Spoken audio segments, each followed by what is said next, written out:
अस्सलाम वालेकुम। Programme night addition में हम आपको खुशामदीद कहते हैं। नाज़रीन, हुकूमत की मुद्दत पूरी होने वाली है, तकरीबन 20 दिन रह गए हैं। इससे पहले हुकूमत चाह रही है कि हर तरह के क़वानीन जिससे मीडिया को क्रश किया जा सके, मीडिया को दबाया जा सके, इसके अलावा और बहुत से क़वानीन, जैसे नैब में इन्होंने क़वानीन तरमीम की, तब्दीलियाँ लेकर आए, बहुत से ऐसी चीज़ें करना चाह रहे हैं कि जैसे इनको बहुत ज़्यादा जल्दी है हर बिल को लाने की, बहुत ज़्यादा उजलत हमें नज़र आ रही है। अब इलेक्ट्रॉनिक मीडिया की निगरानी करने वाला जो इदारा है पैमरा, इसके क़वानीन में एक तरमीम का नया बिल सामने आया है जिस पर सहाफ़ियों में बहुत ज़्यादा तशवीश भी पाई जा रही है। पैमरा तरमीमी बिल में बुनियादी अगर हम बदलाव देखें तो इसमें मिस इन्फॉर्मेशन की तारीफ भी बता दी गई है, डिस इन्फॉर्मेशन की तारीफ को भी इसका बिल का हिस्सा बनाया गया है, जिसका बज़ाहिर मकसद खबरों को ऑथेंटिक बनाना है, जो कि बिल्कुल ठीक है। खबर ऑथेंटिसिटी ही खबर की बुनियादी चीज़ होती है। फेक न्यूज़ या गुमराहकुन खबरों को ख़त्म करना, ये भी बात बिल्कुल ठीक है। बिल में खबर के लफ्ज़ को मुसद्दिका खबर के साथ बदल दिया गया है, लेकिन सवाल यह है कि मुसद्दिका खबर क्या है, कौन इसका फैसला करेगा? अगर कोई खबर की तरदीद करता है तो क्या ये भी मिस इन्फॉर्मेशन डिसइन्फॉर्मेशन के साथ जोड़ा इसको जाएगा? बिल में डिसइन्फॉर्मेशन की तारीफ कुछ ऐसे दी गई है कि ऐसी खबर जो किसी की ज़ाती, सियासी या उसके माली मफाद की खातिर या किसी को हरासा करने के लिए दी गई हो, तो इस खबर में दूसरे शख्स का पॉइंट ऑफ व्यू भी नुमायां तौर पर शामिल करना ज़रूरी होगा। बिल में दूसरी तारीफ मिस इन्फॉर्मेशन की भी शामिल की गई है, जो खबर झूठी हो लेकिन ना चाहते हुए या गलती से नशर हुई हो। दानिस्ता गलत खबर चलाने वाले पर जुर्माना 10 लाख रुपए से बढ़ाकर 1 करोड़ रुपए कर दिया गया है। फिर जो सहाफ़ी गलत खबर देगा, कार्रवाई उस चैनल के ख़िलाफ़ भी होगी। चैनल्स ने जो कंटेंट चलाना है उसकी तफसील भी बिल में दी गई है, बल्कि इश्तिहारात का जो दौरानिया है इसको भी अब 5 से 10 मिनट तक महदूद कर दिया गया है। आर्टिकल 19 में लिखी गई तमाम नेशनल इंटरेस्ट और खारजा पॉलिसी की शिकों की खिलाफ वर्जी भी नहीं की जा सकेगी, वरना इसे संगीन खिलाफ वर्जी के ज़ुमरे में लाकर कार्रवाई की जाएगी। बिल में सहाफ़ियों की तनख्वाहों की अदायगी को भी 2 महीने तक इंश्योर किया गया है और हर सूबे में काउंसिल ऑफ कंप्लेन का शिकायत का निज़ाम भी बनाया गया है। अब नाज़रीन देखते हैं, ये जो बिल है गुज़श्ता हुकूमत में हमें याद है जब तहरीक इंसाफ की हुकूमत थी वो भी एक पीका बिल लेकर आए थे, ये भी कुछ से ज़्यादा मुख्तलिफ नहीं है। गुज़श्ता जितनी भी हुकूमतें रही हैं, हर हुकूमत की ये कोशिश रही है कि वो मीडिया को काबू करें। हमें तो हमेशा हर दौर में एक ही चीज़ समझ में आती है कि जिसकी हुकूमत होती है पैमरा भी उसी का ही होता है। हर हुकूमत की ख्वाहिश के मुताबिक बनाया जाता है हर तरह का कानून, लेकिन जो वज़ीर इत्तलात है मरियम औरंगज़ेब साहिबा, वो ये कह रही हैं कि तनकीद वो लोग कर रहे हैं जिन्होंने बिल पढ़ा ही नहीं है। क्या कहा उन्होंने, ज़रा देखिए। मुझे ये यकीन है कि जो लोग इस पे बात कर रहे हैं, ये मैं यकीन के साथ कहना चाहती हूँ कि उन लोगों ने ये बिल नहीं पढ़ा। इंटरनेशनल जितनी प्रैक्टिसेस थी, इन तमाम के अंदर जो फेक न्यूज़, मिस इन्फॉर्मेशन और डिसइन्फॉर्मेशन का कानून मौजूद है इन रेगुलेटरी बॉडीज़ में और इन कंट्रीज़ के अंदर, उन सब को देखते हुए हम लोगों ने ये बिल बनाया है। ये 11 महीने इन तमाम स्टेक होल्डर्स के साथ, इंटरनेशनल बेस्ट प्रैक्टिसेस के साथ, UN की ह्यूमन राइट्स कमेटी की इनलाइन रेजोल्यूशन के साथ ये कानून जो है, ये बिल की शक्ल इख्तियार की जो नेशनल असेंबली में पास हुआ है। अब इस बिल को पास कराने और करने में खासी उजलत बरती गई है। 11 महीनों के बाद भी अगर इतने कंसर्न्स हैं, इतने सवालात उठ रहे हैं, तो फिर 11 महीनों में आपने तैयार क्या किया है? जो स्टेक होल्डर्स हैं, मीडिया के लोग हैं, जिनके लिए आप लोगों ने कवानीन बनाए हैं, वही अगर इस पर एतराज़ात उठा रहे हैं, वही मुतमईन नहीं है, तो 11 महीनों में आपने फिर किया क्या है? जो कायमा कमेटी बराए इत्तलात और नशरियात की रुकन नफीसा शाह साहिबा हैं, उन्होंने भी कहा है कि बिल को जल्दी आप लोग जल्दी डाल रहे हैं। जल्दी पर उन्होंने कहा कि किसी बिल को लाने में हुकूमत तो बहुत साल भी लगा देती है, 1 साल भी लग जाता है, लेकिन हमें इस बिल पर सिर्फ 1 दिन दिया गया है। साथ ही नफीसा शाह साहिबा ने कहा कि इसका तफसीली जायज़ा लेने के लिए हमें वक्त दिया जाए। बिल सामने ही नहीं लाया गया तो हम इसको पढ़ें कैसे? अब बस सहाफ़ती अखलाक़ियात में पहला उसूल ही सच की तलाश है, सच्ची खबर का नशर करना होता है, जिसके लिए सहाफ़ी के ऊपर इदारे में अपने एडिटर या प्रोड्यूसर्स का चेक होता है और इस पर सज़ाएँ भी दी जाती हैं, जहाँ सहाफ़ी बाज़ औक़ात अपना सोर्स भी बताता है। लेकिन अगर ख़बर की तस्दीक कराने के लिए कोई हुकूमती इदारा या कमेटी सहाफ़ी से उसके सोर्स के मुतालिक पूछे तो शायद वो इस पर समझौता ना करे, चाहे वो खबर झूठी ही साबित क्यों ना हो। ऐसे में हुकूमती इदारों को मीडिया की आवाज़ दबाने का लाइसेंस मिल जाएगा। चैनल्स पर कंटेंट के हवाले से फैसला करने में कौन सी हुकूमत चाहेगी कि उनकी अच्छी बुरी पॉलिसीज़ को लेकर इस पर बात की जाए। लिहाजा यहाँ भी हुकूमत का कंट्रोल ही नज़र आता है। ये पेमरा तरमीमी बिल भी गुज़श्ता हुकूमत का जो पीक का ऑर्डिनेंस था उसी की तरह का मीडिया पर कंट्रोल पाने की एक कोशिश है। हुकूमत इस बिल से कौन से मकासद हासिल करना चाहती है, मैं बात करूँगी। मज़हर अब्बास साहब सीनियर सहाफ़ी, सीनियर तज्ज़ियाकार मेरे साथ मौजूद हैं। अस्सलाम वालेकुम, बहुत बहुत शुक्रिया मज़हर अब्बास साहब। मज़हर अब्बास साहब, एक तरफ हमें सुनाया जाता है कि भाई 11 महीने लगाए हैं, जल्दी में नहीं हम लोग लेकर आए हैं। 11 महीनों के बाद भी अगर बिल में इतने ज़्यादा सवालात उठेंगे, मीडिया को दबाने की कोशिश है, और फिर पता ही नहीं है जो आप एक कमेटी बना रहे हैं उसमें आपने किन लोगों को शामिल करना है। 12 रुकन इन्होंने कमेटी बनानी है, 2 इन्होंने मीडिया के लोग शामिल करने, उनको भी वोटिंग का कोई हक नहीं होगा। कोई भी अगर कानून साजी होनी है, कोई भी तब्दीली लेकर आनी है, तो आप समझते हैं कि पेमरा जो चेयरमैन पेमरा पहले सारे फैसले करता था, अब एक ऐसी अथॉरिटी को दे दिया गया है जिसको सहाफत के बारे में कुछ पता ही ना हो, जिसको खबर क्या होती है उसके बारे में कुछ पता ना हो, और वो इदारों को चलाएंगे। अब वो लोग मीडिया चैनल्स को चलाएंगे। देखिए शादिया, असल चीज़ ये है कि उन्होंने किया होगा, 11 महीने मेहनत भी की होगी, मीडिया और मुख्तलिफ स्टेक होल्डर से बात भी की होगी। असल चीज़ ये है कि जब आप कोई बिल की तैयारी करते हैं और बिल तैयार करते हैं तो फिर उस पर डिबेट होती है। हाँ। अब जिस तरह अभी नफीसा शाह साहिबा का, नफीसा शाह साहिबा जो है वो जर्नलिस्ट रही हैं, उन्होंने मादी में न्यूज़ लाइन वगैरह के लिए जो है आर्टिकल वगैरह लिखा करती थी। अगर उन्होंने इतराज़ क्या किया है, उन्होंने कहा जी बिल हमें तो दिखाया ही नहीं गया। तो अगर आपने बिल को डिबेट ही नहीं किया, मैं उसके कंटेंट के ऊपर बाद में आता हूँ। चीज़ ये कि इस पर जब भी आप कोई इतना संजीदा लेकर आते हैं तो हम उस पर डिबेट नहीं करते। आप 2016 में जब पैका ऑर्डिनेंस आया था तो पैका ऑर्डिनेंस के साथ भी ये प्रॉब्लम थी। उस वक्त भी पार्लियामेंटेरियंस ने ना उसको स्टडी किया था, ना उस पर डिबेट हुई थी, पास कर लिया। जब प्रॉब्लम्स आई, जब लोग पकड़े जाने लगे, शोर मचा, तो फिर ये सामने आई चीज़ें कि आपने चीज़ों को पढ़ा ही नहीं था। तो हमें तो छोड़ दें कि हमने वो बिल पढ़ा है नहीं पढ़ा जो हमसे कह रही है मिनिस्टर ऑफ इंफॉर्मेशन, लेकिन क्या पार्लियामेंट के लोगों ने पढ़ा है ये बिल? मैं चैलेंज करता हूं, पार्लियामेंट के 10 लोग बताएं कि जिन्होंने ये बिल पढ़ा हो, संजीदगी से पढ़ा हो। तो असल चीज़ ये होती है जब आप कोई बिल लेकर आते हैं तो आप उस पर फिर डिबेट करवाते हैं। उसमें बहुत सी चीज़ें होती हैं, बहुत से पॉइंट, क्योंकि सब लोग तो कमेटी का हिस्सा नहीं होते। कमेटी उसको रिकमेंड करती है, फिर डिबेट होती है, फिर सेनेट में डिबेट होती है। जल्दबाजी बिल बनाने में नहीं हुई। बिल बनाने में यकीनन आपने इतना टाइम लिया, लेकिन बिल को मंजूर करवाने में तो करी है ना इन्होंने जल्दी। सर वही मैं कह रहा हूँ कि मंजूर करवाने में जो जल्दबाजी की क्या जरूरत थी? आपकी गवर्नमेंट जा रही थी, आप बिल प्रेस कॉन्फ्रेंस में पेश करते हैं कि हमने ये बिल तैयार किया है, हम इस पार्लियामेंट से भी मंजूर करवा सकते थे, लेकिन हम बेहतर समझते हैं कि आने वाली पार्लियामेंट जो है इस पर डिबेट करे और इसको वो करे, खत्म हो जाती बात।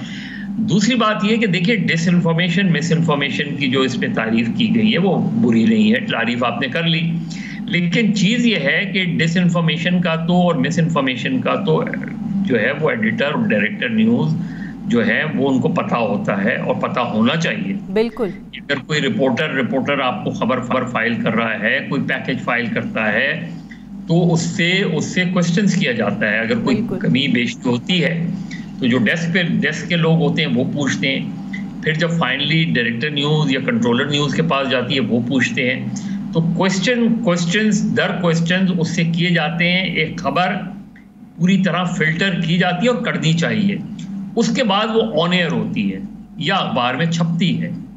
उसके बाद भी अगर कोई गलती रह जाती है या कोई बहुत सीरियस फ्लॉ रह जाता है तो फिर वो एडिटर, वो डायरेक्टर न्यूज़, वो फिर जिम्मेदार होता है। वो सिर्फ रिपोर्टर जिम्मेदार नहीं होता, क्योंकि रिपोर्टर ने तो एक खबर फाइल कर ली, उसने आपने जो उससे सवालात करने थे वो सवालात किए, उस सवालात के उसने जवाब किया, आप मुतमईन हो गए। और तो आप नहीं चलाते उसका, ना पैकेज चलाते, ना उसका बीपर करते, ना आप उसकी रिपोर्ट चलाते। तो अगर मुतमईन होने के बाद की तो रिपोर्टर की रिस्पॉन्सिबिलिटी बाद में आएगी। साहब, मसला ये है ना कि अगर आपने कोई खबर फाइल कर दी है, सियासी खबर है, लेकिन अगर दूसरी पार्टी उस पर पॉइंट ऑफ व्यू अपना देना ही नहीं चाह रही और वो उल्टा तरदीद कर देते हैं, अब मुझे ये समझाएं कि ये मिस इन्फॉर्मेशन में आएगा, डिस इन्फॉर्मेशन में आएगा? अगर कोई बंदा अपनी उस खबर को उस पर बात ही नहीं करना चाह रहा, तो आपने तो जोड़ दिया ना कि आपने दूसरे का भी पॉइंट ऑफ व्यू लेना है, तो क्या उस बंदे के जवाब ना देने को उसको भी आप मिस इन्फॉर्मेशन में गिन लेंगे फिर?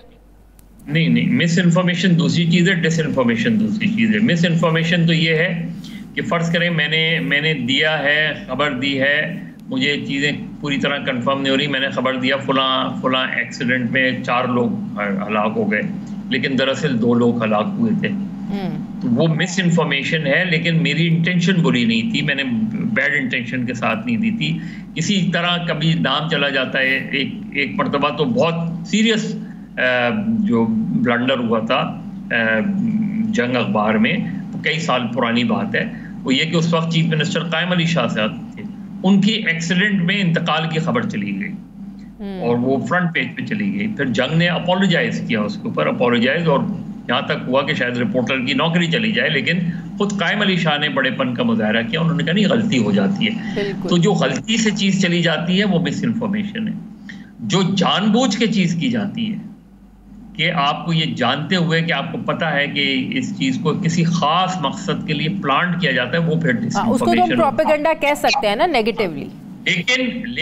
लेकिन मुझे ये तो बताएं कि उन्होंने ये बिल तो मंजूर किया निजी टेलीविजन चैनल्स के लिए, जो डिसइंफॉर्मेशन और फेक न्यूज जो स्टेट कंट्रोल मीडिया से चलती है, वो किसके अंडर आएगा? हाँ, उसका कौन अकाउंटेबल होगा?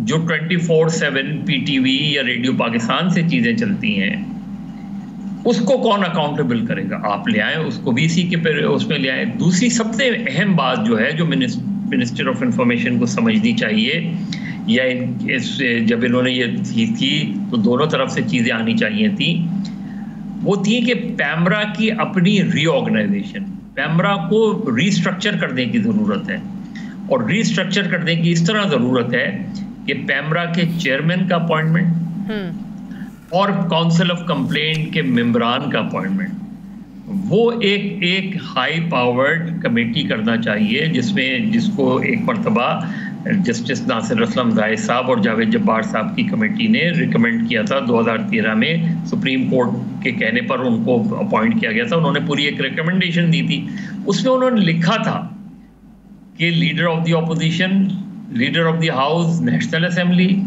Leader of the house, leader of the national assembly जो है वो सेनेट का, और उसके अलावा जो है 2 और अरकान, उन पर मुश्तमिल एक कमेटी हो, वो रिकमेंड करे नाम चेयरमैन के लिए भी और काउंसिल के लिए, और फिर प्राइम मिनिस्टर उसको। तो ये तो तरीक़ाकार है। अभी क्या होता है कि गवर्नमेंट ही अपॉइंट करती है, चेयरमैन पैमरा भी वो अपॉइंट कर देती है, काउंसिल ऑफ कंप्लेंट के मेंबर्स भी वो अपॉइंट कर देती है।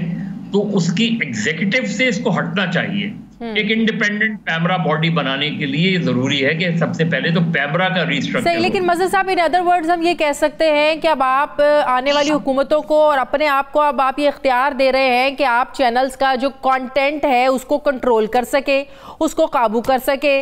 कोई हुकूमत ये नहीं चाहती है कि कोई भी चैनल, कोई भी एंकर, कोई भी रिपोर्टर उस हुकूमत के जो फ्लॉज हैं उनको हाईलाइट करे, उस हुकूमत की जो नाकामियां हैं उसको हाईलाइट करें। कल को आप सोर्सेस पूछना शुरू हो जाएंगे, तो रिपोर्टर तो कोई अपना सोर्स नहीं बताता है।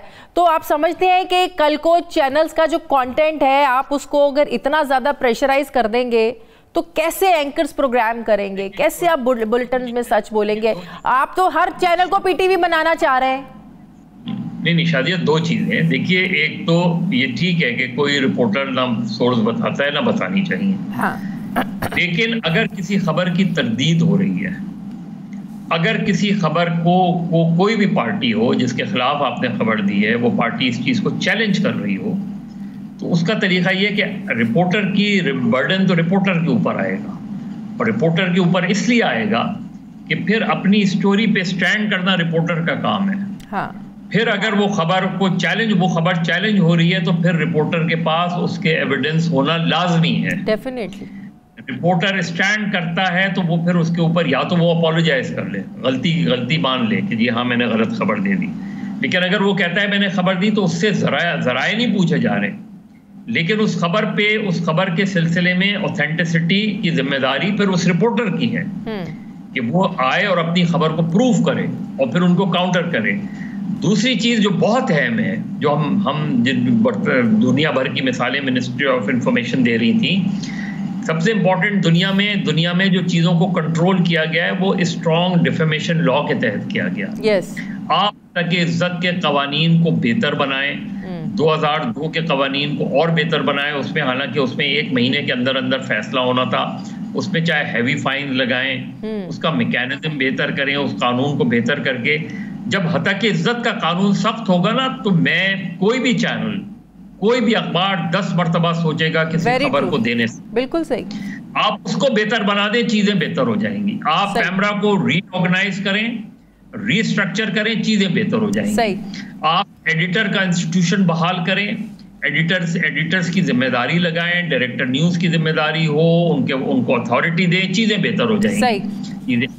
तो जिम्मेदारी सबकी मिलकर है। बहुत अच्छी बात है कि मीडिया वर्कर्स के लिए बात की गई है सैलरीज के हवाले से। बिल्कुल, ये अच्छा पॉइंट है। 2 महीने क्यों? हर महीने उसकी, यानी अगर मुझे 1 महीने बाद तनख्वाह नहीं मिल रही तो हमारे बेशुमार ऐसे वर्कर्स हैं जिनको अगर आप 1 महीने में सैलरी नहीं देंगे तो उनके घर के चूल्हे नहीं जलते। Very true. तो असल चीज ये कि उनको तो ये तो कानून है, मुल्क का कानून है। बिल्कुल सही। आप अगर वो दिया तो उसको फौरी तौर, तो चीजें बेहतर हैं। इसको मजीद जल्दबाजी में करने के बजाय और चीजों को बेहतर बनाया जा सकता है। बहुत बहुत शुक्रिया सीनियर सहाफ़ी तज्ज़ियाकार मज़हर अब्बास साहब मेरे साथ थे। शुक्रिया आपका। मुझे ब्रेक लेनी है नाज़रीन, वापस आते हैं एक वक्फे के बाद।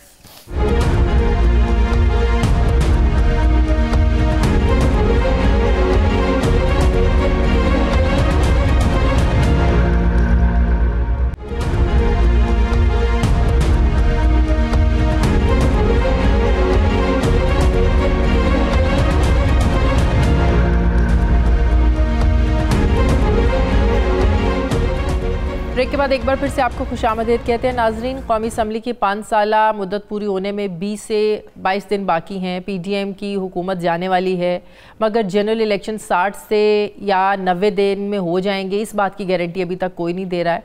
यानी मुल्क में इलेक्शन होना भी एक अभी सवालिया निशान है। सवाल उठता है कि ऐसी कौन सी वजूहात हैं जो बर वक्त इलेक्शन नहीं होने दे रही हैं। इतनी कन्फ्यूजन है, इतनी गैर यकीनी की सूरत हाल है, ये क्यों है?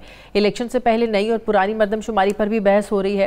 हुकूमती हलकों की तरफ से पुरानी मरदमशुमारी के तहत इलेक्शन करवाने की बात हो रही है, तो MQM इस पर नाराज़ है। MQM के तहफ़्फ़ुज़ात हैं जो उन्होंने वज़ीर आज़म के सामने रखे और ये मुतालबा किया कि इलेक्शन नई मरदमशुमारी पर ही होने चाहिए। बज़ाहिर मरदमशुमारी पर इत्तेहादी जमातों में इत्तफ़ाक़े राय पैदा होना अभी बाकी है। अब इस हवाले से सबकी नज़रें जो हैं वो मुशतरका मफादात काउंसिल के इजलास पर लगी हुई हैं। मुमकिना तौर पर 25 जुलाई को काउंसिल ऑफ कॉमन इंटरेस्ट यानी CCI का इजलास बुलाए जाने का इम्कान है, जिसमें प्राइम मिनिस्टर समेत 4 सूबों के वज़राए आला शरीक होंगे। सियासी माहिरीन के मुताबिक अगर CCI मीटिंग में 4 सूबों के वज़राए आला डिजिटल मरदमशुमारी की रिपोर्ट पर मुत्तफ़िक होकर मंजूरी दे देते हैं तो फिर अगले इलेक्शन नई मरदमशुमारी पर ही करवाने पड़ेंगे। ऐसी सूरत हाल में जहाँ आईनी बहरान पैदा होने का खदशा है, वहीं आम इंतखाबात भी लेट हो सकते हैं। इससे पहले हुकूमत ये कह चुकी है कि वो मरदमशुमारी के जो नताइज हैं उनको शाया ही नहीं करेंगे। अब सवाल यहाँ पर यह है कि मुश्तरका मफादात काउंसिल का हुकूमत का अंदा इस्तेमाल करके इलेक्शन को इल्तवा में डालती है तो इसका रिएक्शन क्या हो सकता है, क्योंकि ये भी कहा जा रहा है कि बैनुल अक़वामी इदारे और एक अमरीकी वफ़द पाकिस्तान में बर वक्त इलेक्शन कराने के लिए हुकूमत को प्रेशराइज कर रहा है। इस खबर की तस्दीक सीनियर सहाफ़ी हामिद मीर साहब ने भी की है। दूसरी तरफ वज़ीर आज़म शहबाज शरीफ न सिर्फ अगले महीने हुकूमती मामलात निगरान हुकूमत के हवाले करने का ऐलान कर चुके हैं, बल्कि कौमी असम्बली की तहलील कब होनी है, निगरान सेटअप कैसा होना, इस हवाले से मुशावरती अमल भी शुरू हो चुका है। इस मकसद के लिए नून लीग ने 5 रुकनी कमेटी बना दी है जो पीपल्स पार्टी, JUI समेत दूसरे इत्तेहादियों से मुशावरत करेगी और हुकूमत ने कहा है कि बाकी इत्तेहादी भी अपनी कमेटियाँ तश्कील दें। वैसे तो हुकूमत के खात्मे से पहले वज़ीर आज़म और अपोजिशन लीडर मुशावरत करते हैं निगरान सेटअप के लिए, निगरान वज़ीर आज़म लेकर आते हैं, नाम बताते हैं, लेकिन यहाँ मसला ये है कि इत्तेहादी हुकूमत में 1 दर्जन से ज़ायद जमातें हैं, सबके अपने अपने मफादात हैं, अपनी अपनी प्रायोरिटीज़ हैं। अपोजिशन लीडर राजा रियाज की 1.5 साल अपोजिशन लीडरी कैसी रही हम सबके सामने है कि वो आवाम के बजाय हुकूमत का ही दम भरते हुए हमें नज़र आते हैं। ज़्यादा इम्कान यही है कि निगरान सेटअप वही होगा जो PDM जमातों के दरमियान तय होगा। अब ये भी कहा जा रहा है कि जैसे निगरान सेटअप के नाम सामने आएंगे तो उसी वक्त पता चलेगा कि आम इंतखाबात बर वक्त होंगे या डिले किए जाएंगे। ऐसे में जोड़ तोड़ की सियासत को लेकर भी बड़ा शोर है।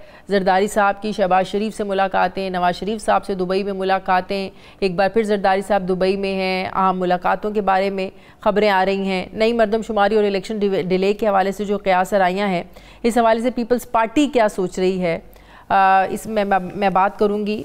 मुझे पाकिस्तान पीपल्स पार्टी के सीनियर रहनुमा ज्वाइन करें, नैयर हुसैन बुखारी साहब। अस्सलाम वालेकुम, बहुत बहुत शुक्रिया नैयर हुसैन साहब आपका। नैयर हुसैन साहब, ये सबसे पहले तो ये बताइएगा, हुकूमत ने तो अपनी 5 रुकनी कमेटी तश्कील दे दी है कि निगरान सेटअप के हवाले से जो बातचीत करनी है, जो नाम देने हैं, और साथ ही आप लोगों से भी कहा है कि आप लोग भी अपनी कमेटियाँ तश्कील दें। क्या पीपल्स पार्टी ने मुज़ाकरात के लिए, मुशावरत के लिए कमेटी तश्कील दी है सर?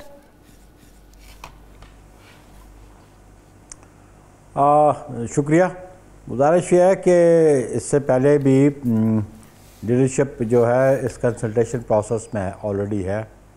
चेयरमैन बिलावल भुट्टो जरदारी साहब और प्रेसिडेंट जरदारी साहब की चंद दिन पहले भी प्राइम मिनिस्टर से इस्लामाबाद में मुलाकात हुई, उससे पहले भी मुलाकात होती ही रही, और पॉलिटिकल लीडरशिप जो आपस में मुलाकात करती रहती है। बिलखुसूस जब हम अलायंस में इस गवर्नमेंट में बैठे हैं तो जो पॉलिटिकल इश्यूज़ हैं उस पर डायलॉग और डेलिब्रेशन तो रहती हैं। और इससे पहले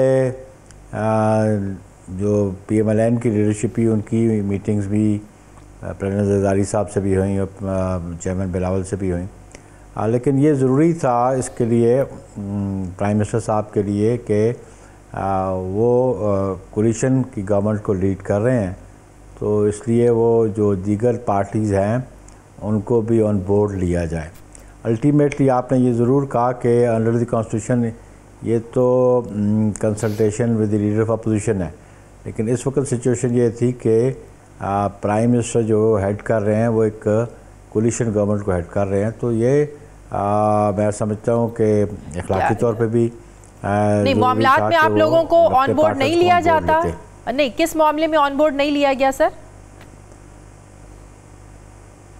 नहीं, मैंने तो ये नहीं कहा ऑन बोर्ड नहीं लिया गया था। मैं तो समझ रहा हूँ कि ये तो मतलब ऑब्लिगेशन है सिटिंग प्राइम मिनिस्टर की कि वो अपने कोलिशन पार्टनर्स को ऑन बोर्ड ले। तो इससे पहले हमारी लीडरशिप की तो मुलाकात दुबई में भी रही, लाहौर में भी रही और इस्लामाबाद में भी रही, और कंसल्टेशन एंड प्रोसेस हैं। और अगर हमारी लीडरशिप ने ये समझा, ज़रूरत समझी, तो वो अपनी कमेटी कंस्टिट्यूट कर सकते हैं और उसको डायरेक्शन दे सकते हैं। लेकिन सो फार अभी तक 60 दिन के हवाले से और 90 दिन के हवाले से पाकिस्तान पीपल्स पार्टी की और मुस्लिम लीग नून की, बाकी जमातों की सोच डिफरेंट है। ये हुकूमत चाहती है, मुस्लिम लीग नून चाहती है कि जो असम्बली है अपने मुकर्ररा मुद्दत से 2 रोज़ 3 रोज़ पहले तहलील कर दी जाए, ताकि निगरान सेटअप 90 रोज़ का हो। मज़ीद इलेक्शंस की तैयारी के लिए इन्हें महीने का वक्त मिल जाए। जबकि पाकिस्तान पीपल्स पार्टी के लोग ये कहते हैं कि जो आईनी मुद्दत है उसमें ख़त्म हो और जो 60 दिन आप उसी में इलेक्शंस करवाएं। क्या इन जो पिछले दिनों मुलाकातें हुई हैं जरदारी साहब की, शहबाज शरीफ साहब की, नवाज शरीफ साहब की, इस चीज़ पर अभी तक कंसेंसस नहीं हुआ कि जो पार्लियामेंट है उसको आपने वो मुकर्ररा मुद्दत पर ही उसका वक्त ख़त्म होना है या पहले करना है? इस पर कंसेंसस नहीं हो सका अभी। देखिए, बहुत सारी बातें स्पेकुलेटिव है। जब अल्टीमेट डिसीजन आएगा तो वो तो वैसे पब्लिक हो जाएगा, लेकिन मैं समझा था कि क्योंकि कोलिशन पार्टनर्स हैं और इनकी आपस में गुफ्तगू शनीद बहुत ज़रूरी थी और उनको ऑन बोर्ड लेना बहुत ज़रूरी था। ये प्राइम मिनिस्टर की रिस्पॉन्सिबिलिटी भी बनती है और हमारी डिस्कशन बिल्कुल है, लेकिन हम उस फैसले को तस्लीम करें जो कंसेंसस से होगा, क्योंकि हम इस कोलिशन गवर्नमेंट के पार्टनर्स हैं।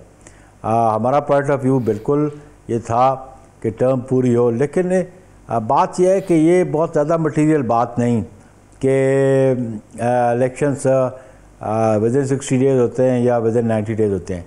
हमारे लिए मटीरियल बात यह है कि इलेक्शन हो जाने चाहिए और election free fair and transparent होने चाहिए और इलेक्शन कमीशन जो है वो अपनी जिम्मेदारी निभाए। और जो वो बात भी ठीक है, लेकिन बीच में एक रुकावट जो मर्दमशुमारी की आ रही है उस पर पाकिस्तान पीपल्स पार्टी का इस बात पर कंसेंसस है जो हुकूमत ये कह चुकी है कि जो नई मर्दमशुमारी हम तो अभी उसके नताइज ही वो जारी नहीं करेंगे, हम उसको शाया ही नहीं करेंगे ताकि कोई मसला ही ना खड़ा हो, तो लिहाजा पुरानी मर्दमशुमारी पर ही इलेक्शंस होने चाहिए। इत्तेहाद जो आप लोगों के इत्तेहादी हैं, इस हुकूमत के इत्तेहादी MQM, वो इस पर बड़ा एतराज़ उठा रही है।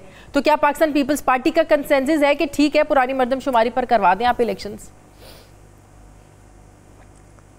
देखें, जो आप कहते हैं ना हुकूमत कह रही है, एक मिनिस्टर की स्टेटमेंट है।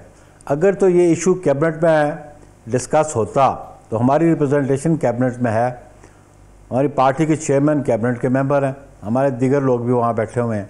तो मैं उस स्टेटमेंट को गवर्नमेंट की स्टेटमेंट नहीं समझता। मैं गवर्नमेंट की स्टेटमेंट तब समझता कि जब ये कैबिनेट डिसाइड कर लेती कि हम पुरानी मरदमशुमारी पे इलेक्शन करवाएंगे और नई पे करवाएंगे।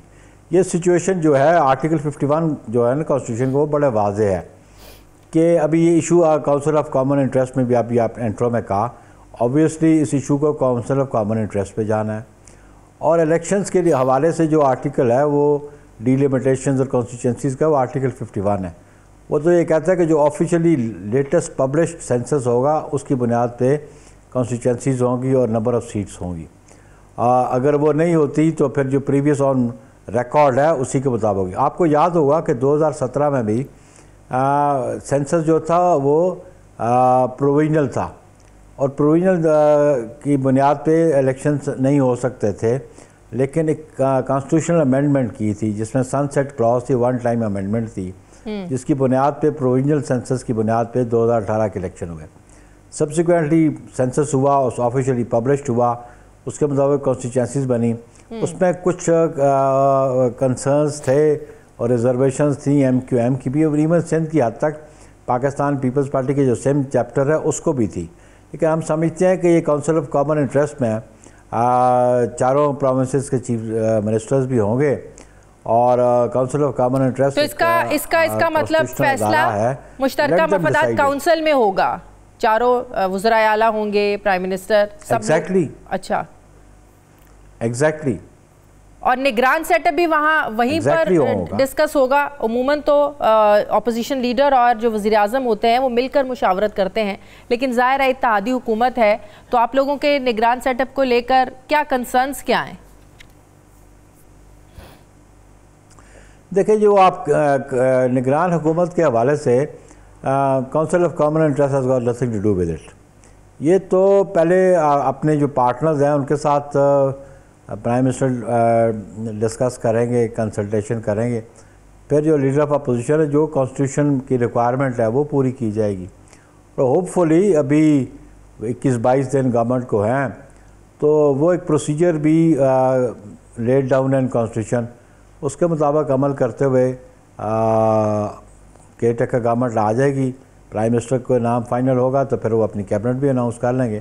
तो लेट्स नॉट बी स्पेकुलेटिव और बहुत ज़्यादा हम या प्रिज्यूम कर लें, प्रिजम्पशंस पे ना जाएं। जो ग्राउंड रियलिटीज़ है उसको आने दे सामने, और होपफुली मैं समझता हूँ कि इलेक्शन जो हैं, दिन 20 रह गए हैं ना, मौजूदा हुकूमत की टर्म पूरी होने में मसला ये 20 दिन रह गए, कोई भी क्लैरिटी नहीं है अभी। देखें ना जी, तो अभी देखो टाइम तो नहीं गुजर गया। Do you think that time has passed away? लेकिन 12 अक्टूबर गुजर गई है या कोई अनकॉन्स्टिट्यूशनल बात हो गई है, तो let that time come, decision will be taken and taken with in time. ठीक है। कल 2 दिन पहले सलीम मांडवीवाला साहब ने एक बात कही, उन्होंने कहा कि जो मुस्लिम लीग नून है ये चाहती है कि तहरीक इंसाफ को बिल्कुल ही इलेक्शन से आउट कर दिया जाए, तहरीक इंसाफ की शमूलियत नहीं चाहते, जबकि हम लोग ये चाहते हैं कि हर जमात को इलेक्शन में लड़ने का मौका मिलना चाहिए, किसी को भी मैदान से आउट नहीं करना चाहिए। तो ये मुस्लिम लीग नून जानबूझकर ये सब कुछ कर रही है। तो क्या पाकिस्तान पीपल्स पार्टी, ज़ाहिर है सलीम मांडवीवाला का ताल्लुक पाकिस्तान पीपल्स पार्टी से है, तो क्या पाकिस्तान पीपल्स पार्टी की यही सोच है जो सलीम मांडवीवाला साहब बात कर रहे हैं कि ये कॉन्शियसली, शौरी तौर पर तहरीक इंसाफ के साथ मुस्लिम लीग नून ये सलूक कर रही है? देखिए, पहली बात तो मैं आपको बताऊं कि मैं बतौर सेक्रेटरी जनरल पीपल्स पार्टी, मैं तो किसी जमात को एक्यूज़ नहीं करता। मांडवी साहब ने बात की तो उनके पास क्या इन्फॉर्मेशन है उसकी वजाहत तो वो ख़ुद कर सकते हैं। मांडवी साहब की ये पर्सनल ओपिनियन तो हो सकता है, लेकिन ये पार्टी का पोजीशन नहीं है। पीपल्स पार्टी इस हक़ में कभी भी नहीं रही कि पॉलिटिकल पार्टीज़ को bye operation of law extinguish किया जाए। पाकिस्तान पीपल्स पार्टी समझी, और मैं ख़ुद एज अ सियासी कारकुन समझता हूँ कि ये इख्तियार आवाम के पास है कि वो किसी जमात को मुस्तरद करती हैं या उसको पजीराई देती हैं, और टेक्निकल ग्राउंड्स माजी में अगर कोई पॉलिटिकल पार्टी डिसबैंड हुई है तो फिर किसी और नए नाम से भी वो आ जाती रही है, लेकिन वो पॉलिटिकल पार्टी जिसने स्टेट इंस्टीट्यूशंस के ख़िलाफ़ या रियासत के ख़िलाफ़ काम किया हो तो फिर उसको कानूनन उसको फेस करना पड़ेगा। वो तमाम प्रोविजंस जो वायलेट हुई हैं उनके मुताबिक वो फेस करना पड़ेगा, लेकिन बेस्ट ऑप्शन लेकिन उसी पार्टी के लोग दूसरी पार्टियों में चले जाएं या नई अपनी पार्टियां तश्कील दे दें, वो बिल्कुल पाक साफ हो जाते हैं, उन पर कोई वो फिर नहीं लगता, कोई उनका गुनाह नहीं समझा जाता कि उन्होंने रियासती इदारों के खिलाफ कार्रवाइयाँ की। बात पाक साफ होने की नहीं है। आइन और कानून के मुताबिक बार उसको है जो जिस पे कन्विक्शन आ जाए, वो आइनी तौर पे पॉलिटिकल प्रोसेस में या पार्लियामेंट्री पॉलिटिक्स वो नहीं कर सकता।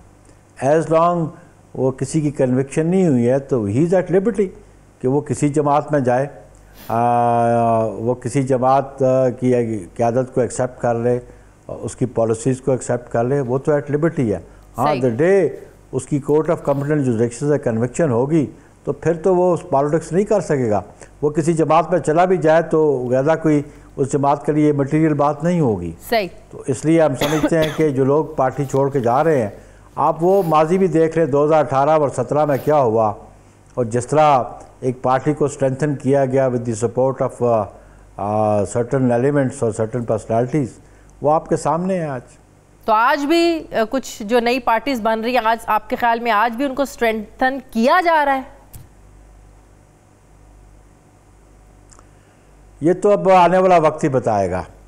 अभी तो वो लाइक माइंडेड इकट्ठे हुए हैं, पार्टी फॉर्म कर रहे हैं, तो ये भी तो अंडर द कॉन्स्टिट्यूशन उनका राइट है, राइट ऑफ एसोसिएशन उनके पास है, कॉन्स्टिट्यूशन उनको गारंटी करता है ये राइट। ठीक, तो अगर उन्होंने कोई पार्टी फॉर्म की है तो इसमें कोई हर्ज तो नहीं है। ठीक है, बहुत बहुत शुक्रिया। पाकिस्तान पीपल्स पार्टी के नैयर हुसैन बुखारी साहब मेरे साथ थे। मुझे ब्रेक लेनी है नाज़रीन, वापस आते हैं एक वक्फे के बाद।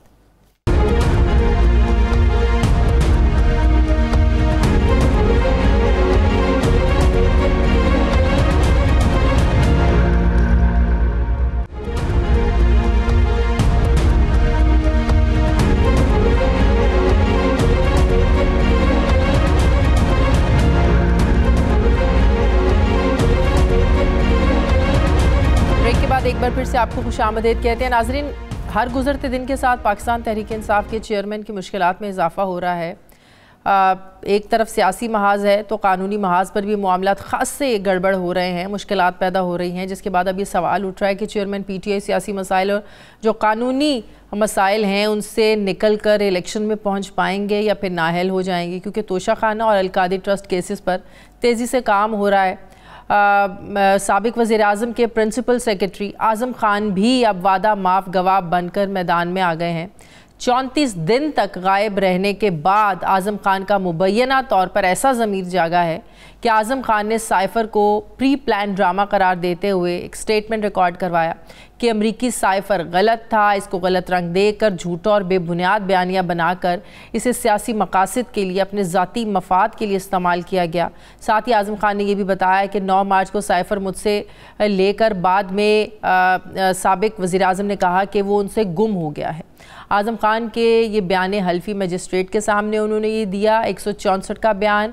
उसके बाद अब उनके ख़िलाफ़ कार्रवाई शुरू भी हो सकती है। मुस्लिम लीग नून कह रही है कि इन पर इमरान खान पर साबिक वज़ीर-ए-आज़म के ख़िलाफ़ आर्टिकल 6 का मुकदमा भी लग सकता है और तफ्तीश के लिए 25 जुलाई को तलब भी कर लिया गया है। इसी केस में चेयरमैन PTI की गिरफ्तारी और आर्टिकल 6 की कार्रवाई का इंदिया भी दिया जा रहा है। फिर आज़म खान कल ही, अगले ही रोज़ वो 190 मिलियन पाउंड के अलकादी ट्रस्ट केस में भी अपना बयान रिकॉर्ड करवाने के लिए नैब के ऑफिस पहुंच गए। ज़रा ये बता रहे हैं कि आज़म खान ने नैब की टीम को बताया है कि काबीना के लिए जो समरी तैयार की गई थी उसमें जो मेन रोल था वो शहजाद अकबर का था और इमरान खान हिदायत देते रहे। समरी की मंजूरी के लिए इमरान खान ने पूरी काबीना से कहा कि इसकी मंजूरी दी जाए।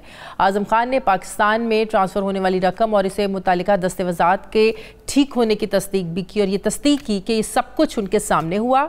नैब टीम ने उन्हें एक तहरीरी सवालनामा भी दिया जिसका जवाब देने के लिए आज़म खान ने 1 हफ़्ते की मोहलत भी मांगी। दूसरी तरफ तोशा खाना केस भी चेयरमैन पीटीआई के लिए मुश्किलात बनता हुआ नज़र आ रहा है। चेयरमैन पीटीआई पहले दिन से इस केस में पेश होने से कतरा रहे हैं। बाकायदा ट्रायल शुरू होने के बाद तवक्को की जा रही है कि इस केस का फैसला भी जल्द हो जाएगा और इस केस में भी चेयरमैन पीटीआई की नाअहली और गिरफ्तारी का खदशा सामने आ रहा है। अब सवाल उठता है कि आज़म खान माजी में जितना चेयरमैन पीटीआई के करीब थे, क्या वो अब उनके लिए उतने ही ख़तरनाक साबित हो सकते हैं? आज़म खान के साइफ़र पर इकबाली बयान की कानून की नज़र में कितनी अहमियत है? क्या वाकई साइफ़र मामले पर आर्टिकल 6 की कार्रवाई का आगाज़ हो सकता है कि क्या चेयरमैन पीटीआई इन कानूनी चैलेंजेस से निकल कर इलेक्शन के मैदान तक पहुंच सकते हैं या नहीं? मैं बात करूंगी। मुझे ज्वाइन कर रहे हैं माहिर कानून शुएब शाहीन साहब, तहरीक इंसाफ की कोर कमेटी का हिस्सा है, रुकन है। अस्सलाम वालेकुम, बहुत बहुत शुक्रिया शुएब शाहीन साहब आपका। शुएब शाहीन साहब, साइफ़र के मामले को तो लेकर हुकूमती वज़रा कह रहे हैं कि इन्हें 14 साल की कैद भी हो सकती है, सज़ा भी हो सकती है। साबिक़ वज़ीर आज़म को, चेयरमैन पीटीआई को सिर्फ यही नहीं, आर्टिकल 6 लगाने की भी बातें हो रही हैं। आप देखें, साइफ़र का मामला, तोशा खाना केस का मामला, फिर अलकादिर ट्रस्ट केस, तो ये कितने मसाइल हैं। इनमें कोई ऐसा भी केस है जिससे बचना जो है वो आसान है चेयरमैन पीटीआई के लिए? देखें, पहली बात तो ये है शाजिया, अगर इनका मकसद और नियत वाकई जेन्युइन कोई केसेस बनाना होता तो ये आज तक 2 से 4, 4 से 5, 8, 10, 20 केस बनाते। इन्होंने 180 से ज़ायद मुकदमात बना दिए हैं। ये हवा में तीर चला रहे हैं और हवा में तीर वो ये कहते हैं कि चले कोई तो चल जाएगा। ये सारे सिस्टम को मैनिपुलेट कर रहे हैं, तमाम करप्ट सिस्टम को खान साहब के खिलाफ इस्तेमाल कर रहे हैं। मुझे ये बताएं, आजम खान साहब 22 ग्रेड का रिटायर्ड ऑफिसर, सिविल ब्यूरोक्रेसी का सबसे टॉप पोजीशन को एंजॉय करने वाला बंदा, वो 34 दिन के लिए लापता हो गया। सिर्फ लापता नहीं हुआ, किडनैप हो गया और उसके लिए उसके घर वालों ने FIR दर्ज कराई। इस्लामाबाद हाई कोर्ट में रिट पिटीशन फाइल हुई विच इज स्टिल पेंडिंग और लाहौर इस्लामाबाद हाई कोर्ट में आकर के लॉ इन्फोर्समेंट एजेंसीज ने आकर कहा हाँ जी वो किडनैप हो गया है। अभी इस वक्त उसके वेयरअबाउट्स नहीं पता, लेकिन जो ही लेकिन वो जब आए वो उनके अहले खाना ने FIR वापस भी ले ली। देखे ना, अब बात सिंपल ये है कि पहली बात तो ये है कि ये राना सनाउल्लाह को कैसे पता चला कि वो किसी दोस्त के यहाँ ठहरे हुए थे।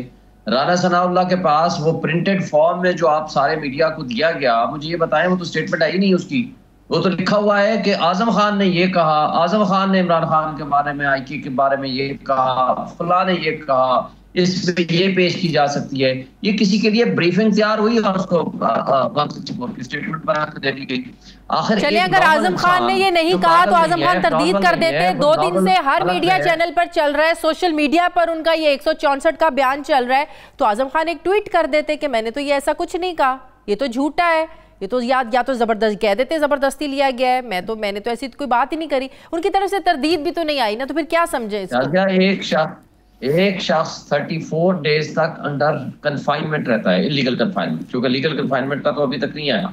एक शख्स एब्डक्शन में होता है, किडनैप होता है, किस तरह का प्रेशर है, किस तरह का इन्फ्लुएंस यूज हुआ है, किस इदारे ने उसको किडनैप किया, किस इदारे ने उसको खिलाफ, एक होता था ना पहले अगवा बराए तावान, अब अगवा होता है अगवा बराए बयान। एक शख्स अंडर प्रेशर है, एक शख्स पागल नहीं है, नॉर्मल नहीं है, 34 दिन के लिए अपने बच्चों को भी नहीं बताता, बीवी को नहीं बताता, गायब हो जाता है और उनके बकौल वो किसी दोस्त के यहाँ रहता है, उस पर तो कोई इंक्वायरी नहीं होती।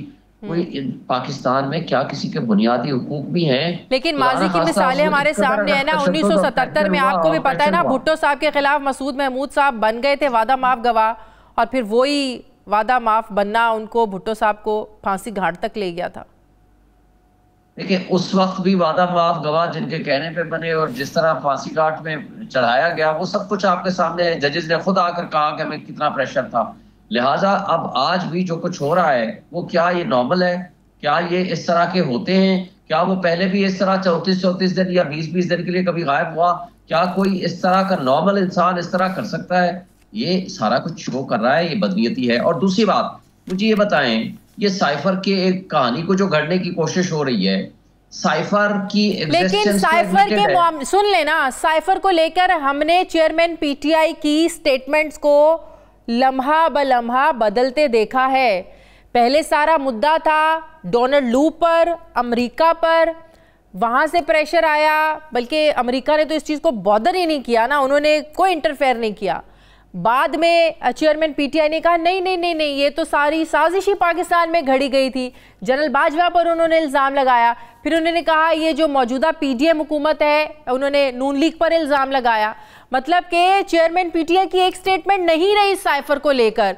वो पहले जलसे में लहराकर जनरल बाजवा को कहते रहे, अमेरिका को कहते रहे, बाद में उन्होंने कहा नहीं नहीं नहीं, ये तो सारी तैयारी यहाँ पर हुआ था। अब आप मुझे 1 मिनट विदाउट इंटरप्शन दीजिएगा ताकि आपकी बात का मैं प्रॉपर जवाब जी प्लीज। पहली बात तो ये है कि क्या साइफर की एग्जिस्टेंस है? यस है। क्या साइफर के ऊपर में साइफर को नेशनल कैबिनेट में पेश किया गया? यस। उसको डीक्लासिफाई किया गया? यस। क्या उसके ऊपर कॉम्पिटेंट अथॉरिटी कौन है? फेडरल गवर्नमेंट है। यस, उसके पास पेश हुआ। फेडरल गवर्नमेंट का क्या डिसीजन है कैबिनेट का? नेशनल सिक्योरिटी काउंसिल में रखा जाए। यस, रखा गया। नेशनल सिक्योरिटी काउंसिल जो कि हाई पावर्ड बोर्ड है, कमेटी है regarding the national issue, security issue, उन्होंने उसको कहा डिमार्च करें टू द यूएस एम्बेसडर और शदीद एहतजाज करें। यस, ये हुआ। फिर क्या खान साहब ने इसके ऊपर कमीशन बनाया? यस, बना। जनरल रिटायर्ड तारिक की सरबराही में वो पीछे हट गए। इस दौरान रिजीम चेंज हो जाती है। रिजीम चेंज के बाद क्या नेशनल सिक्योरिटी काउंसिल का दोबारा इजलास हुआ? यस, हुआ।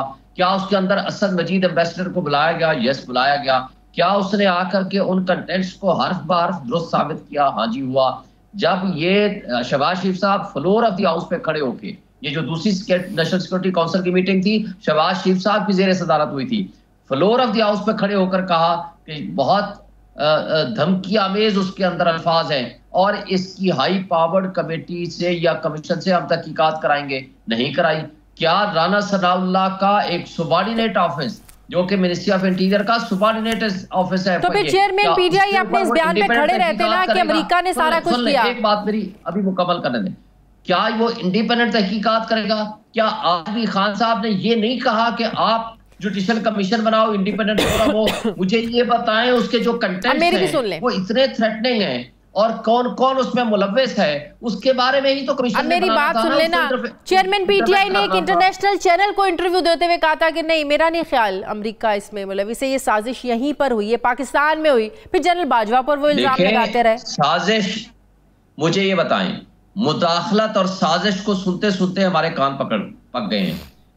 मुदाखलत एडमिटेड एंड एस्टैब्लिश्ड है बाय ऑल द कंसर्न। एक फॉरेन स्टेट ने आपकी खुद मुख्तारी पे अटैक किया और आपके लोकल हैंडलर्स कौन इन्वॉल्व है, बाहर से कौन कौन इन्वॉल्व है, इसको कौन डिटरमिन करेगा? मैं आप तो नहीं करेंगे, ना ही इसको खान साहब करेगा, ना शहबाज शरीफ करेगा। इसको डिटरमिन करेगा कोई हाई पावर्ड इंडिपेंडेंट कमीशन। हमारे सामने आजम खान और चेयरमैन पीटीआई की वो ऑडियो लीक्स भी सामने है ना। वो ऑडियो लीक्स हमारे सामने है जिसमें कहा जा रहा है कि साइफर से खेलना है, अब इसी मामले को लेकर खेलना है। तो इसी सारे को तो बुनियाद बनाकर 164 का बयान दिया है आजम खान ने। मुझे ये बताएं, इस पहले तो ऑथेंटिसिटी, आप एक प्राइम मिनिस्टर की कोई ऑडियो टेप दुरुस्त है या गलत है, हम उसकी ऑथेंटिसिटी में बाद में जाते हैं। उसको जिसने बना के लीक किया वो ऑफिशियल सीक्रेट एक्ट का मुजरिम है, जो ये कहता है कि मैंने प्राइम मिनिस्टर की ऑफिशियल एक सीक्रेट है, ऑफिशियल एक सीक्रेट है, उसको जलसे में लहराना, क्या ये ऑफिशियल सीक्रेट की खिलाफ वर्जी नहीं है? शाजिया, वो डीक्लासिफाई हो गया। डीक्लासिफाई कैबिनेट ने किया। कैबिनेट के हुक्म से नेशनल सिक्योरिटी काउंसिल के मिनट्स बने और 2 दफा मिनट्स बने। और क्या प्राइम मिनिस्टर शहबाज शरीफ उसके बारे में बात करे तो वो गलत नहीं है?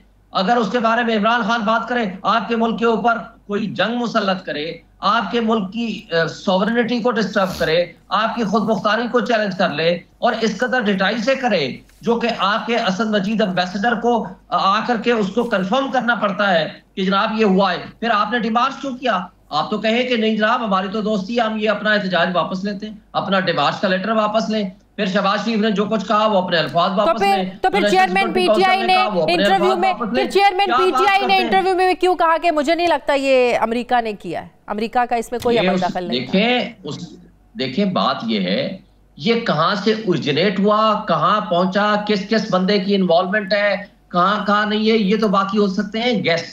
ये गेस्ट हो सकते हैं ना, उसको डिटर्मिनेशन के लिए एक हाई पावर्ड कमीशन की जरूरत है। मुझे ये बताएं कि आप एक कानूनदान हैं, आजम खान, ना कि ये कि आप उसको मुझे एक बात बताएं, एक शख्स के खिलाफ सियासी मकासद और पॉलिटिकल विक्टिमाइजेशन के लिए यूज करें। मुझे एक बात बताएं शुएब शाहीन साहब, कि एक शख्स ने स्टैंड लिया, शुएब शाहीन साहब खुल के कहा कि हमारे मुल्क के मामलात में मुदाखलत है। शुएब शाहीन साहब, आप एक कानूनदान हैं, आप मुझे ये बताएं कि 164 का जो बयान दिया है आजम खान ने साइफर के मामले में, और फिर कल जो वो नैब में पेश हुए हैं अलकादिर ट्रस्ट को लेकर जो उन्होंने बयानात दिए हैं, इसकी क्या अहमियत है? ये कितना इफेक्टिव है उनका ये बयान कानून की नज़र में, कितना एक्सेप्टेबल है कानून की नज़र में, और कितना खतरनाक है चेयरमैन पीटीआई के लिए? आप कानून की जबान में, कानूनी लिहाज से बात कीजिएगा। कानूनी जबान में अब जो भी कोई बंदा स्टेटमेंट देता है किसी मुल्जिम के खिलाफ, उसके लिए मस्ट है कि वो मुल्जिम मौजूद हो और उसके वकील के जरिए उस बंदे के ऊपर चिरा हो, क्रॉस एग्जामिनेशन जिसको बोलते हैं। और अगर ये कंडीशन नहीं है तो आईन और कानून की नजर में उस स्टेटमेंट की जीरो वैल्यू है, नंबर 1। नंबर 2, अगर वो खुद मुल्जिम है जो बंदा, तो फिर उसको दो उसकी सूरतें होती हैं कन्फेशन स्टेटमेंट की। वो आकर कहे यस मैं इसमें मुलव्वस हूं और मेरे साथ फलां मुलव्वस है, तो उसकी very very weak kind of evidence तस्वर कर सकते हैं, लेकिन वो इसमें नहीं दी। एक होती है, इसको कहते हैं इनकल्पेटरी स्टेटमेंट, एक होती है एक्सकल्पेटरी स्टेटमेंट, यानी वो आकर कहे कि मैं तो इन्वॉल्व नहीं हूं लेकिन फलां बंदा इन्वॉल्व है, उसकी जीरो वैल्यू है in the I of law. लिहाजा इस स्टेटमेंट की कानून की नजर में कोई हैसियत नहीं है। लिहाजा अगर ये इसकी ऐसी देखें, अगर कोई ऐसी इंडिपेंडेंट एविडेंस या विटनेस होती ना, तो इनको ये इसको अगवा करके स्टेटमेंट ना लेनी पड़ती 164 की, इनको फिर अगवा करने की जरूरत नहीं थी। इसका मतलब है कि फिर आप स्ट्रांगली इंडिपेंडेंटली आप उसको प्रोसीड करते। क्या शहबाज शरीफ ने फिर क्यों नहीं कमेटी बनाई, क्यों नहीं कमीशन बनाया जो उसने फ्लोर ऑफ द हाउस पे खड़े होकर कहा था? क्यों उसने कहा कि धमकी आमेज अल्फाज हैं? तो बात ये थी कि इसके अंदर आपको अगर पॉलिटिकल विक्टिमाइजेशन के लिए इसको मुल्क की खुद मुख्तारी के ऊपर अगर आपने इशू आ गया है और उसको इस्तेमाल करना है, तो ये हमारे मुल्क की बहुत शुक्रिया शुएब शाहीन साहब, बहुत शुक्रिया तहरीक इंसाफ की कोर कमेटी के रुकन शुएब शाहीन साहब मेरे साथ थे। बहुत शुक्रिया आपका। प्रोग्राम का वक्त हो गया। नाज़रीन फीडबैक ज़रूर दें, अपना ख्याल रखें, मुझे इजाज़त दें, अल्लाह हाफ़िज़।